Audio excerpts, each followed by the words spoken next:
இங்கே வந்து கத்திரிக்காய் வந்து ஒரு 70 சென்ட்டில் பயிர் பண்ணியிருக்காப்புல.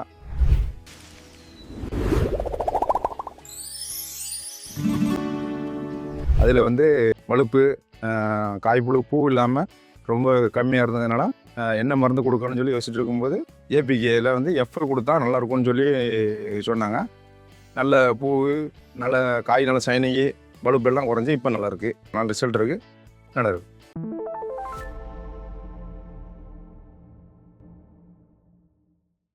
என் பேர் மகாலிங்கம், திருநெல்வேலி மாவட்டம், பாளையங்கோட்டை வட்டம், வெள்ளக்கோயில் கிராமம்.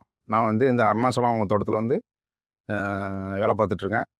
இங்கே வந்து கத்திரிக்காய் வந்து ஒரு 70 சென்ட்டில் பயிர் பண்ணியிருக்காப்புல. அதில் வந்து வலுப்பு, காய்ப்புழு, பூ இல்லாமல் ரொம்ப கம்மியாக இருந்ததுனால என்ன மருந்து கொடுக்கணும்னு சொல்லி யோசிச்சுட்டு இருக்கும்போது ஏபிகேயில் வந்து எஃப்எல் கொடுத்தா நல்லாயிருக்கும்னு சொல்லி சொன்னாங்க. ஆல்ரெடி தென்னை மரம், மாமரத்துக்கு எல்லாம் கொடுத்துறால ரிசல்ட் இருக்கிறது. கத்திரிக்காயும் யூஸ் பண்ணி பார்ப்போம்னு சொல்லி அடித்து பார்க்கும்போது நல்ல பூ, நல்ல காய், நல்ல சைனிங்கு, வலுப்பு எல்லாம் குறைஞ்சி இப்போ நல்லாயிருக்கு. இது வந்து பூ வந்து கம்மியாக இருந்தால் பூ எடுக்கிறதுக்கு மட்டும் இந்த மருந்து மட்டும் யூஸ் பண்ணிக்கிறேன்னா நல்லாயிருக்கும். நல்ல ரிசல்ட் இருக்குது, நல்லா இருக்குது.